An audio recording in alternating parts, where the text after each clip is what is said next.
Okay guys, so today we'll solve the problem binary tree right side view.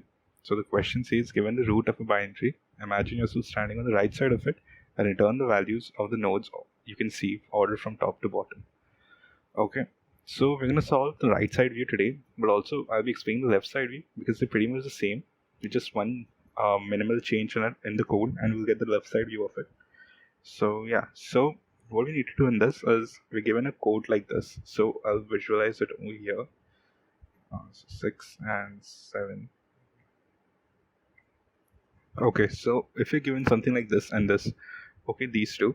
So what the right side view would be here is 1, 3, and 4. Okay, and in this it would be 1, 3, 7, and 4. So the node which is not being covered by anything, like 5 would also, something like if 7 would not have been here, then 6 would have been appended. Okay, the 6 would have been in the output. 1, 3, 6, and 4 would be having in the output.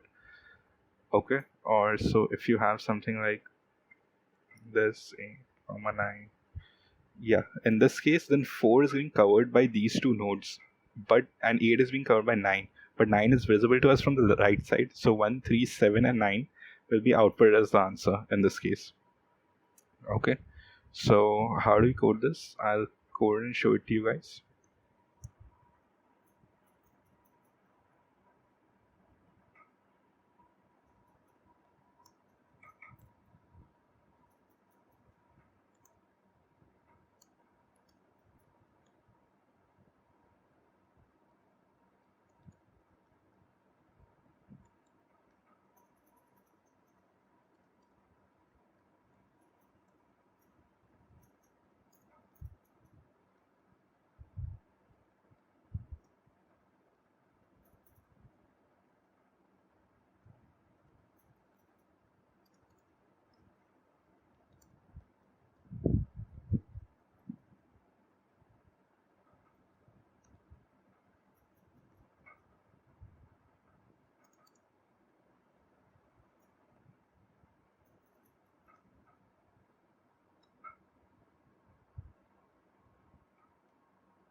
Okay, I'm running it.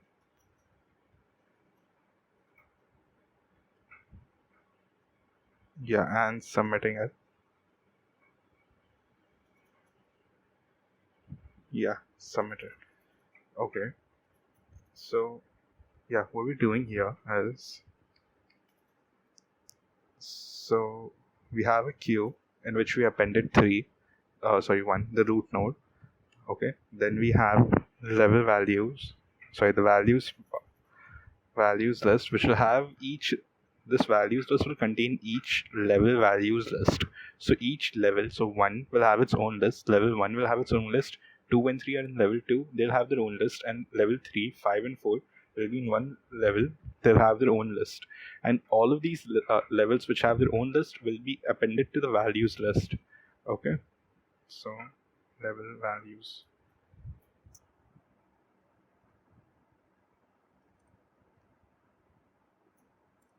and we define a variable node. Okay, so what we're doing here is we have the 1, we append that 1 to the queue.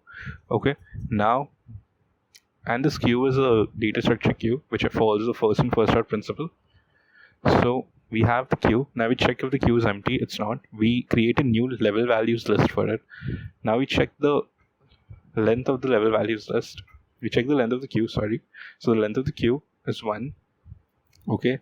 Now we pop that value from the queue, pop the first element and make them and store it in the variable node on storing it, and then we also append it to the level values list. Okay, now if we check, it has a left node, and does it have a left node and right node? So it has a left node 2 and a right node 3. So we append them to the queue. Okay, on appending them to the queue, so we're done with the first iteration of it. This is only done once because the length of the queue at that time was 1. So we're done with this. Now we can see level values is 1 and we have to append level values to the values list. So this level 1 is has only one element, 1 in its list, and will be appended to the values list. So now we go to the queue again. The queue is not empty. We'll create a new level values list again now. Okay, now the length of the queue is 2 because it has 2 and 3.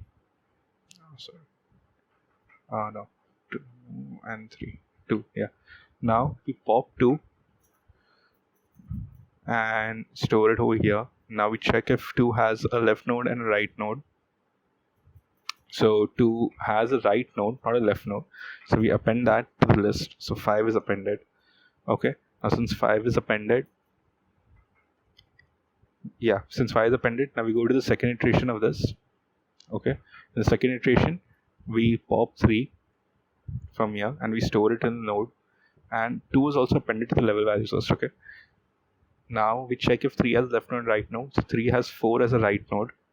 We append that here and we append 3 to this level values list. Okay. Now 2 and 3 is here. Yeah. Now, okay. Yeah. Now since 2 iterations are complete, we'll store it in the value. We store level values now to the appended to values. So level 2, which contains 2 and 3 in one list, will be now appended to the level values list over here.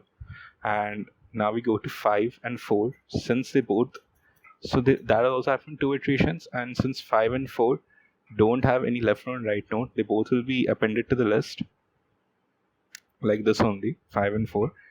So it'll happen here, node will be 1, 5, and then after 5 is completed, it will be 4, and the queue would be empty after it. And once that's done, we append 5 and 4 to the values list. So the third level will have only 5 and 4, and they're appended to the values list. Now we're creating a new variable result. Okay, SULT. Yeah, we're creating a new list called result, and we're gonna iter through the node. The values list.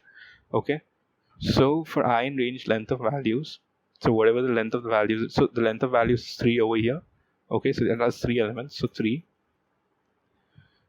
Okay, now we iter through it. Now we append values of I. So the first iteration values of I would be 0. Okay, 0 is I. So I and -1. So the last element of this list, it will be 1. So 1 is appended to the result list. Okay. Now we'll go to the second iteration. So we have to do values I. So the first list and the last element of the first list, which is 3, that is appended to the list, and 5 and 4. So last element of this list, and it's appended to over here. Okay. So yeah, guys. So you can see once we're doing that, you get the right side view of the binary tree, and this is same as this. So yeah, and for the left side view, what we'll do is just take the first element. So instead of doing -1, we'll just do a 0 over here. So we'll get the first element of all of these. So 1, 2, and 5. So that will give you 1, 2, and 5. And doing that will give you the left side view of the binary tree. Okay, guys. So yeah, that's how you solve the problem. Thank you.